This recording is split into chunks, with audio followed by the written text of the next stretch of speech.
Hello students, कैसे हैं आप सभी। उम्मीद है कि आप सभी लोग स्वस्थ होंगे, मस्त होंगे और आपके बोर्ड एग्जाम की तैयारी बेहतरीन रूप से घर पर चल रही होगी।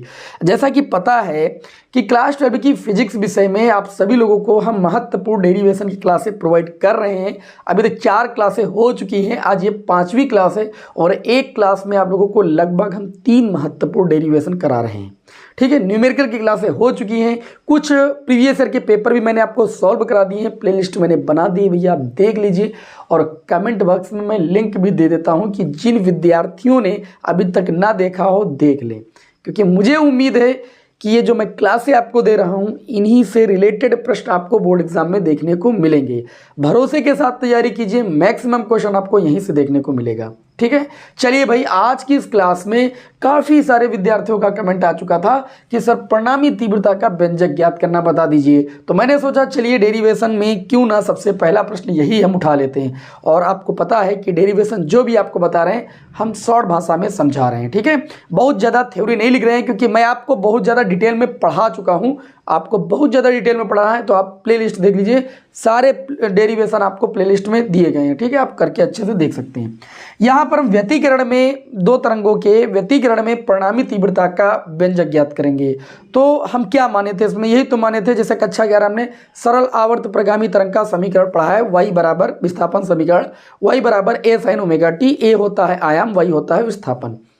उसी तरीके से यहाँ पर मान लेते हैं भैया कि हमारे पास दो सरल आवर्त प्रगामी तरंगे हैं, लगभग समान आवृत्ति की हैं और आयाम मान लीजिए उनके अलग अलग हैं, A1 और A2। ठीक है, तो दो सरल आवर्त प्रगामी तरंगे हैं। ठीक है, समान आवृत्ति की सरल आवर्त प्रगामी तरंगे हैं। वो क्या है भाई, संचरित हो रही किसी माध्यम में। ठीक है, एक ही माध्यम में संचरित हो रही हैं, तो उनके उनके मान लेते हैं उनके आयाम जो हैं वो क्रमशः स्मॉल a1 व a2 हैं। आप इतना लिख सकते हैं। ठीक, मैं ज़्यादा यहाँ पर लिखता नहीं हूँ, मैं आपको समझाता हूँ। ठीक है, और ये देखिए जो डेरिवेशन है ये कैलकुलेटिव डेरिवेशन है, कैलकुलेशन इसमें ज़्यादा है, इसलिए बहुत ध्यान से समझिएगा। ठीक है, मान लेते हैं कि किसी क्षण जो तरंगे हैं उनके विस्थापन क्रमशः y1 और y2 हैं। तो जो पहली तरंग का विस्थापन समीकरण होगा y1 बराबर वो आपका हो जाएगा a1 sin ओमेगा t। अगर किसी क्षण इन तरंगों के बीच कलांतर फाई हो तो जो दूसरी तरंग का विस्थापन समीकरण होगा वो आपका होगा y2 equal to a2 sin omega t plus का फाई। आप सभी को पता है ये दोनों तरंगों के विस्थापन समीकरण है। कक्षा 11 में आप लोगों ने तरंगों वाला चैप्टर पढ़ा है। ठीक है, वहीं से ये इक्वेशन लिखी जाती है, समीकरण 1 प्लस समीकरण 2। अब आप लोगों ने अध्यारोपण का सिद्धांत पढ़ा है, तरंगों के अध्यारोपण का सिद्धांत। अध्यारोपण के सिद्धांत से एक एक स्टेप को समझिए, बहुत ही शॉर्ट भाषा में आप इसे समझ जाएंगे। अध्यारोपण के सिद्धांत से आप लोगों ने पढ़ा है कि दोनों तरंगों का जो परिणामी विस्थापन होगा वो उन दोनों तरंगों के अलग अलग विस्थापनों के बीजगणितीय योग के बराबर होता है, अर्थात y बराबर y1 प्लस y2, जहां y1 होती है पहली तरंग का विस्थापन और y2 होता है दूसरी तरंग का विस्थापन। तो परिणामी विस्थापन निकालने के लिए y बराबर इन दोनों को जोड़ना होगा, a1 sin ओमेगा t और y2 की वैल्यू कितनी है, कितना है भाई, a2 sin omega t plus का फाई। हमें उम्मीद है यहाँ तक कोई दिक्कत आपको नहीं होगी। अब हम करते क्या है भैया, a प्लस बी का होल स्क्वायर आप सभी लोग जानते हैं। तो यहाँ पर देखिए a2 है, a2 को बाहर कर लिया, यहाँ पर साइन ओमेगा टी के स्थान पर a मान लीजिए, फाई के स्थान पर b मान लीजिए। साइन a प्लस बी का फार्मूला आप लोगों ने पढ़ा है। साइन a प्लस बी का फार्मूला होता है साइन a के स्थान पर ओमेगा टी इंटू में कॉस b के स्थान पर फाई प्लस कॉस ए के स्थान पर omega t into sine b के स्थान पर फाई आपका हो गया। इस तरीके से ये y बराबर आपका हो गया a1 sine omega T plus, अब अंदर से a2 का मल्टीप्लाई कर देंगे तो a2 sine omega t into में भैया कॉस फाई प्लस a2 का गुणा दूसरे पद से करेंगे तो ये हो जाएगा a2 cos omega t into में ये आपका हो जाएगा साइन फाई। मानते हैं ये बात आप? ओके, यहाँ तक किसी को कोई दिक्कत नहीं होगी। अब यहाँ पर एक छोटी सी बात आपको माननी है, कौन सी, देखिए भाई y बराबर ये हो गया a1। ठीक है, आप एक काम कीजिए, यहाँ से इस वाले पद में और इस वाले पद में आप साइन ओमेगा टी कॉमन ले लीजिए, ले सकते हैं ना। देखिए जो विद्यार्थी क्लास से जुड़ रहे हैं भैया वो जुड़ते चले जाएं और धैर्य बनाए रखें जो आपको समझा रहे हैं, ठीक है।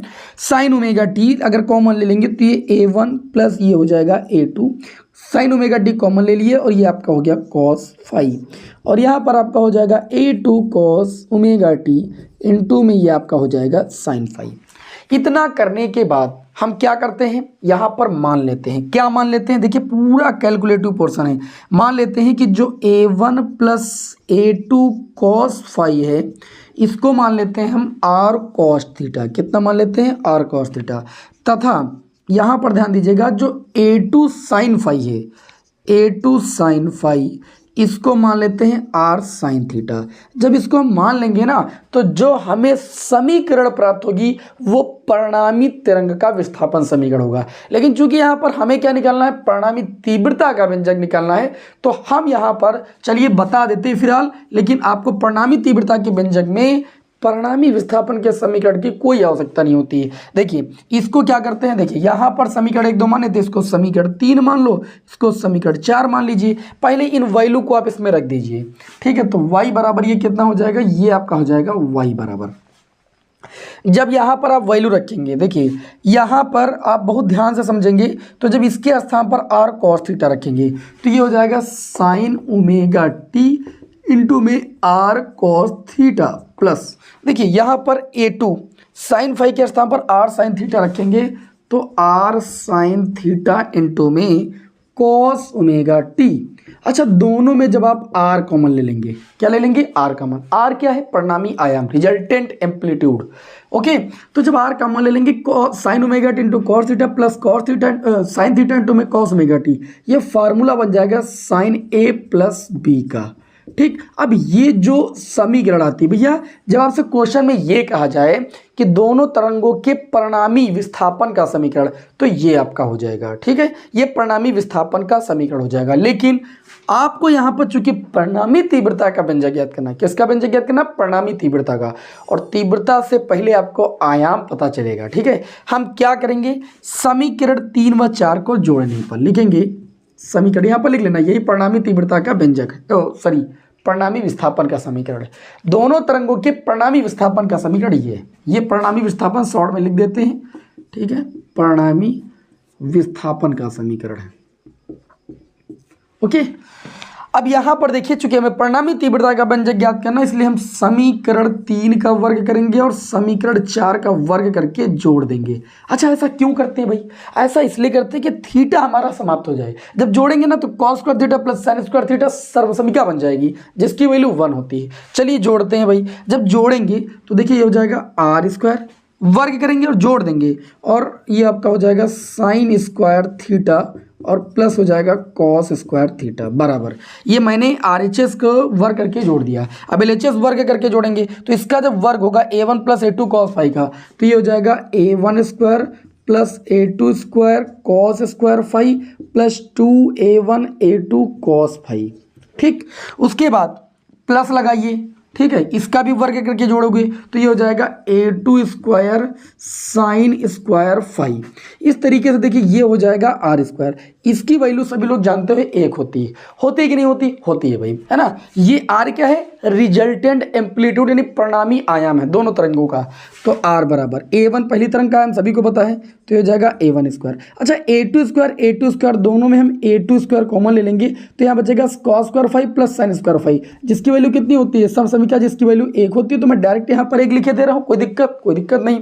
उसके बाद प्लस का ये आपका बचा है 2A1 A2 कितना भाई, कॉस फाई। इस तरीके से R बराबर आपको मिलेगा कितना, R बराबर आपको मिल जाएगा under root A1 square plus A2 square plus 2A1 A2 भैया कॉस फाई। ये हो जाएगा दोनों तरंगों के परिणामी आयाम का व्यंजक। किसका व्यंजक हो जाएगा, परिणामी आयाम का व्यंजक। मैं शॉर्ट में यहाँ पर लिखे दे रहा हूँ, ये परिणामी आयाम का व्यंजक हो जाएगा। तो जब परिणामी आयाम कहा जाएगा तो आप ये कीजिएगा, लेकिन पूछा क्या गया है, परिणामी तीव्रता का व्यंजक लिखेंगे। चूंकि हम सभी लोग जानते हैं कि जो तीव्रता होती है वो आयाम के वर्ग के समानुपाती होती है, चूंकि जो तीव्रता होती है वो आयाम के वर्ग के समानुपाती होती है, या तीव्रता बराबर भैया समानुपाती का चिन्ह लगाएंगे यहाँ पर के हो जाएगा के ए स्क्वायर हो जाएगा ना। तो यहाँ से अगर हम देखें या इसको ऐसे भी लिख सकते हैं ए स्क्वायर बराबर आई बटे कितना भाई के, लिख सकते हैं कि नहीं लिख सकते हैं, आराम से लिख सकते हैं। अच्छा उधर अंडर रूट भी लगा सकते हैं। चलिए अब यहाँ पर देखिए यहाँ आर स्क्वायर था, आयाम का स्क्वायर है, आयाम का स्क्वायर किसके बराबर है, तीव्रता बटे के बराबर। तो ये हो जाएगा आपका, तो ये आपका हो जाएगा परिणामी आयाम के स्थान पर हो जाएगा परिणामी तीव्रता बटे में कितना भाई के। ओके अब यहाँ पर देखिए ए वन स्क्वायर आयाम का ही स्क्वायर है, ये ए वन है तो ये हो जाएगा आई वन बटे में कितना के, क्योंकि आप देख पा रहे हो आयाम का वर्ग जो है तीव्रता बटे के ही है। ठीक है यहाँ ए टू स्क्वायर है तो ये हो जाएगा आई टू बटे में कितना भाई के, और ये हो जाएगा टू। यहाँ पर ए वन, ध्यान दीजिएगा ए वन, तो भैया जब ए स्क्वायर बराबर आई बटे के है तो ए बराबर हो जाएगा अंडर रूट आई बटे के, तो ए वन की वैल्यू हो जाएगी अंडर रूट आई वन बटे में अंडर रूट कितना भाई के, इंटू में ए टू के स्थान पर हो जाएगा under root I two upon में अंडर रूट के, और इंटू में कितना हो जाएगा भैया कॉस फाई हो जाएगा। कोई समस्या, कोई समस्या नहीं। इस तरीके से देखिए तो ये देखिए आई बटे के हो जाएगा, उधर पूरे पक्ष में आप एक बटे के कॉमन ले सकते हो क्योंकि यहाँ पर अंडर रूट के का गुणा के ही होगा आपका। ठीक है तो यहाँ बचेगा आई वन प्लस ये आपका बचेगा I two plus two under root I one under root I two into में कितना भैया कॉस फाई। ये देखिए के से के आपका हो गया कैंसिल। बस ये आपको व्यंजक जो मिला ना आई बराबर I one plus I two plus two under root I one I two cos phi, दो बार अंडर रूट अलग अलग करके एक बार लिख सकते हो। इसी को भैया कहते हैं परिणामी तीव्रता का व्यंजक। शायद आपको दिखाई नहीं पड़ा होगा, अब दिखाई पड़ा होगा। इसी को क्या कहते हैं, परिणामी तीव्रता का व्यंजक। दिखाई पड़ गया, तो इसको हम छोड़ते हैं। ये था भैया व्यतिकरण में परिणामी तीव्रता का व्यंजक दो तरंगों के। ठीक है, इसका आप स्क्रीनशॉट ले लीजिए, प्रैक्टिस कर डालिए, डेरिवेशन आता जरूर है। बाकी संपोषी विनाशी व्यतिकरण के लिए हम दशाएं यहाँ पर नहीं बताएंगे, नहीं बहुत लंबा हो जाएगा, फिर आप कहेंगे शॉर्ट में कैसे। अब भैया इसे शॉर्ट किया भी नहीं जा सकता, और शॉर्ट करना है तो इसको हटा दीजिएगा। परिणामी विस्थापन नहीं पूछा था, परिणामी तीव्रता पूछा था, तो यहीं तक हो जाएगा। ठीक है, स्क्रीनशॉट लीजिए, हम बढ़ते हैं नेक्स्ट डेरिवेशन की ओर। जल्दी से स्क्रीनशॉट ले लीजिए, इसको मैं रफ करने जा रहा हूँ भाई। तो हमारा अगला जो क्वेश्चन है भैया बहुत ही इंपॉर्टेंट है, दी ब्रोगली तरंग दैर्ध्य के लिए व्यंजक। ये बोर्ड एग्जाम में 2 या 3 नंबर में कई बार आ चुका है। ठीक है, और बहुत ही सिंपल है और बहुत आसानी के साथ आप इसका व्यंजक ज्ञात कर सकते हैं।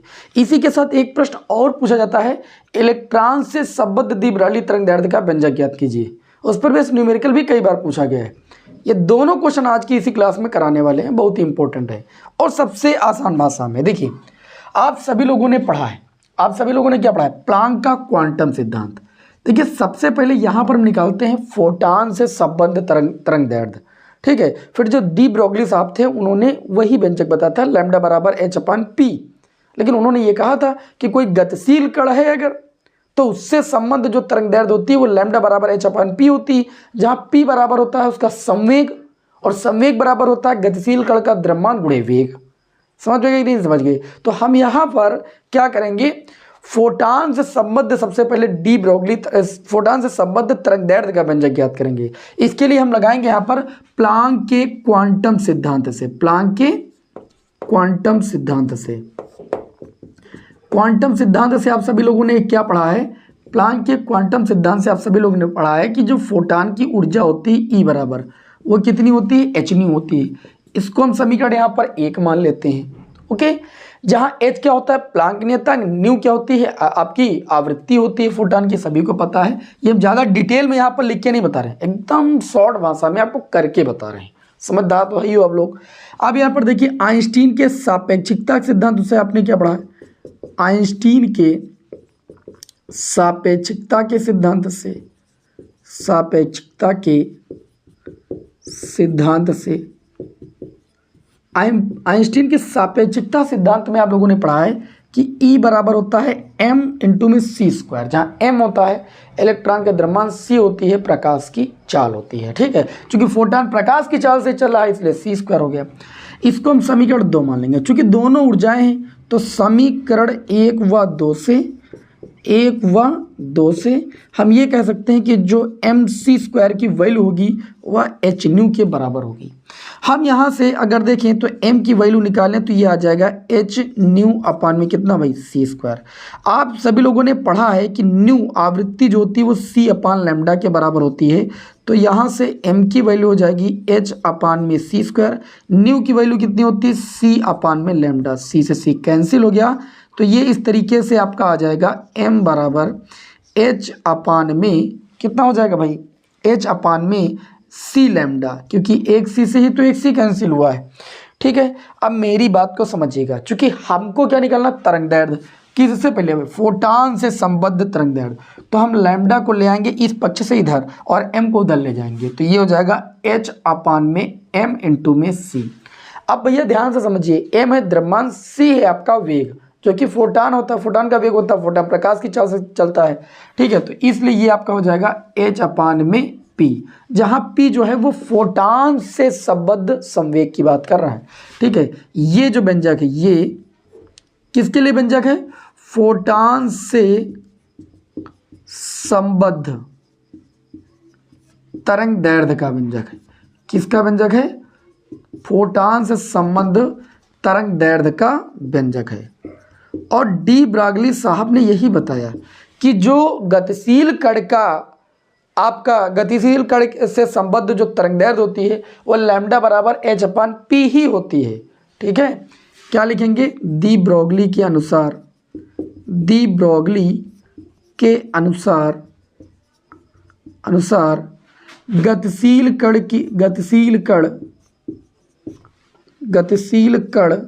से संबद्ध तरंग दैर्ध्य कितनी होती भैया, लैम्डा बराबर h अपान p होती है। कितनी होती है, लैम्डा बराबर h अपान p होती है। जहां ध्यान से समझिएगा, जहां जो p होता है p बराबर m इंटू वी होता है। क्यों, क्योंकि भैया देखिए जो कण है वो तो प्रकाश की चाल से ही चलेगा, वो तो अपने वेग से चलेगा, तो m इंटू वी होगा। समझ में बात, तो ये जो व्यंजक है लैम्डा बराबर h अपान p, जहाँ p बराबर mc अगर रख रहे हो तो फोटान से संबद्ध तरंग दैर्ध्य हो जाएगी, और अगर आप किसी गतिशील कण से संबद्ध तरंग दैर्ध्य निकालोगे तो p के स्थान पर कितना रखोगे mv, और लैम्डा बराबर जो h अपान mv आता है इसी को कहा जाता है, यही डी ब्रोगली तरंग दैर्ध्य का व्यंजक है। किसका है, डी ब्रोगली तरंग दैर्ध्य का व्यंजक है। ये भैया बोर्ड एग्जाम में 2 या 3 नंबर में कई बार आ चुका है, बहुत ही सिंपल है।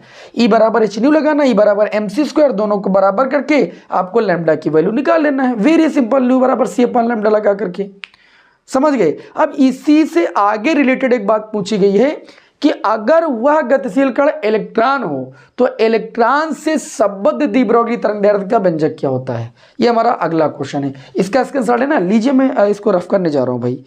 ठीक है, हाँ चलिए इसको हम रफ कर देते हैं और एक छोटा सा डेरिवेशन आपको और करा देते हैं, इलेक्ट्रॉन से संबद्ध डी ब्रोगली तरंग दैर्ध्य का व्यंजक।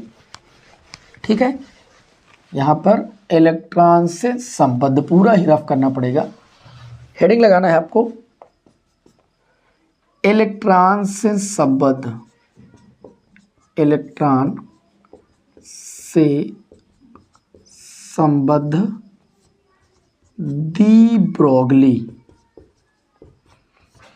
तरंग दैर्ध्य का व्यंजक। बहुत इंपॉर्टेंट भैया ये भी, तरंग दैर्ध्य का व्यंजक। आप प्रीवियस ईयर उठा पेपर देखिए, कई बार आ चुका है। सिद्ध करने के लिए सिद्ध कीजिए कि इलेक्ट्रॉन से संबद्ध जो डी ब्रोगली तरंग दैर्ध्य होती है 12.27 अपान में √v एंगस्ट्रॉम होती है। कई बार एग्जाम में आ चुका, लगेगा यहीं से, है ना। अब डी ब्रोगली गतिशील कण के लिए जो डी ब्रोगली तरंग दैर्ध्य होती है अभी हमने निकाला लास्ट में, यही से यूज करेंगे। क्या लिखेंगे, इसको हम लाइन कर देते हैं, डी ब्रोगली के अनुसार, क्या लिखेंगे, डी ब्रोगली के अनुसार गतिशील कण की तरंग दैर्ध्य लैम्डा बराबर कितनी होती है, एच अपान में एम वी। अच्छा, कोई भी कण अगर गतिशील है तो उसमें गतिज ऊर्जा होगी कि नहीं होगी। तो इलेक्ट्रॉन की देखो लैम्डा बराबर एच अपान एम वी, ये हम जानते हैं, इसको समीकरण 1 मान लेंगे। अब हम यहाँ पर ये निकालेंगे यदि इलेक्ट्रॉन की गतिज ऊर्जा कितनी हो, हम चूंकि इलेक्ट्रॉन से संबंध निकाला है, इलेक्ट्रॉन की गतिज ऊर्जा के हो, कितनी हो भैया, गतिज ऊर्जा के हो, तो हम सभी लोग जानते हैं के बराबर होता है हाफ एम वी स्क्वायर। अच्छा, 2 इधर लाएंगे तो एम वी स्क्वायर बराबर हो जाएगा 2k, या इसको हम ऐसे भी ले सकते हैं वी स्क्वायर बराबर 2k बटे में m, या इसको ऐसे भी ले सकते हैं v बराबर अंडर रूट 2k अपान में m। इस v की वैल्यू को उठा के समीकरण 1 में रख देंगे, लिखेंगे v का मान रखने पर, हम v का मान यहाँ पर रखेंगे, बहुत ध्यान से समझिएगा। तो ये लैम्डा बराबर आ जाएगा h अपान में m, इंटू में v की वैल्यू रखेंगे अंडर रूट 2k अपान में m। देखिए ये m अंडर रूट में है, ये इसकी पावर पूरी है, तो अंडर रूट m से जब m को काटेंगे तो ये हो जाएगा h अपान में, ये आपकी आधी पावर बचेगा अंडर रूट m इंटू में अंडर रूट 2k। इसको ऐसे भी ले सकते हैं लैम्डा बराबर h अपान में अंडर रूट 2mk। ये बहुविकल्पी में प्रश्न कई बार बन चुका है।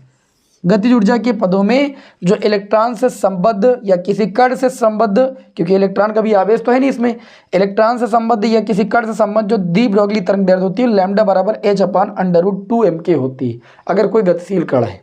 ठीक है, गतिज ऊर्जा के पदों में ये बहुविकल्पी में भी प्रश्न बन चुका है, और डायरेक्ट इस पर ये पूछा गया, तरंग दैर्ध्यों का अनुपात भी पूछा गया है अल्फा कण का और प्रोटॉन का। ठीक है, तो वहां पर याद रखिएगा। ठीक है, अब अगर हम बात करें यहाँ पर जो ये इलेक्ट्रॉन था, इसको अगर त्वरित कर दें, विभव v विभव से क्या कर दें, त्वरित कर दें, तो आप यहां पर एक लाइन ये लिख सकते हो कि यदि इलेक्ट्रॉन को विरामा अवस्था से v विभवांतर तक त्वरित कर दिया जाए, त्वरित कर दिया जाए, तो आप सभी लोग जानते हैं कि जो ऊर्जा होती है, आप सभी लोगों ने पढ़ा है विभवांतर v बराबर डब्ल्यू बाई के ही तो डब्ल्यू बाई क्यू ही तो होता है, आवेश होता है। तो जो ये वैद्युत ऊर्जा होती है W बराबर होती है वी क्यू के बराबर। तो यहाँ पर चूंकि वो गतिशील है तो उसकी काइनेटिक एनर्जी के बराबर हो जाएगी विभवांतर गुणे इलेक्ट्रॉन का आवेश, क्योंकि इलेक्ट्रॉन के आवेश को हम ई से लिखते हैं कि नहीं लिखते हैं। जब के की वैल्यू उठा के यहाँ पर रखेंगे तो लैम्डा बराबर आपको देखने को मिलेगा एच अपान में अंडर रूट 2m, और के के स्थान पर हम लिख सकते हैं ई इंटू में कैपिटल वी क्या है, यहाँ पर विभवांतर है। ठीक, जहाँ पर ध्यान दीजिएगा जब h की वैल्यू रखेंगे, h की वैल्यू होती है 6 चलो डायरेक्ट वैल्यू ही रख देते हैं, आपको पता है उसमें क्या जहाँ वहाँ तहाँ बताएं, है ना, डायरेक्ट वैल्यू रख देते हैं क्योंकि हमको इलेक्ट्रॉन से संबद्ध डी ब्रोगली तरंग दैर्ध्य निकालनी कितनी होती है। तो लैम्डा बराबर h की वैल्यू सब लोग जानते हो 6.6 गुणे 10 की घात -34 जूल सेकेंड होती है, अपान में अंडर रूट 2 गुणे m। अब किसका m लेंगे भाई, इलेक्ट्रॉन से संबद्ध लिखा रहे हैं, इलेक्ट्रॉन का द्रव्यमान लेंगे। इलेक्ट्रॉन का द्रव्यमान कितना होता है 9.1 गुणे 10 की घात -31 kg, इंटू में e होता है इलेक्ट्रॉन का आवेश 1.6 गुणे 10 की घात -19, और इंटू में आपका v है।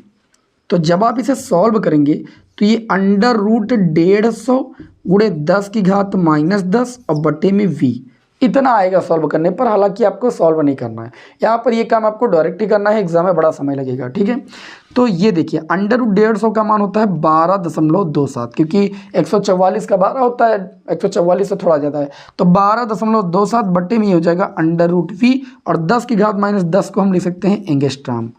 तरंग दैर्ध्य एंगस्ट्रॉम में ही लिखी जाती है, तो ये 12.27 बटे में अंडर रूट वी एंगस्ट्रॉम हो गया। तो जो डी ब्रोगली तरंग दैर्ध्य होती है वो आपकी होती है इलेक्ट्रॉन से संबद्ध 12.27 अपान में अंडर रूट वी एंगस्ट्रॉम। ये सिद्ध करने के लिए भैया कई बार एग्जाम में आ चुका है, इसीलिए मैंने इस क्वेश्चन को यहाँ पर उठाया। बताइए भाई आज की क्लास आप सभी लोगों को कैसी लगी, ठीक है। और आप सभी लोगों की जो कमेंट आ रही है कि सर प्रीवियस ईयर के पेपर सॉल्व कराइए, नेक्स्ट क्लास में मैं उसी के साथ हाजिर हो रहा हूँ। टेंशन खत्म कीजिए मेरे रहते हुए, ठीक है। और अब मुझे नहीं लगता कि आपको कोई प्रॉब्लम होगी जिस हिसाब से मैं आपको क्लासेस दे रहा हूँ। मॉडल पेपर भी आपको हम सॉल्व करा रहे हैं, ठीक है। और महत्वपूर्ण प्रश्नों के साथ आगे की क्लासों में आपको मिलते हैं। चलिए भाई नेक्स्ट क्लास में आपको मिलते हैं। जय हिंद, वंदे मातरम।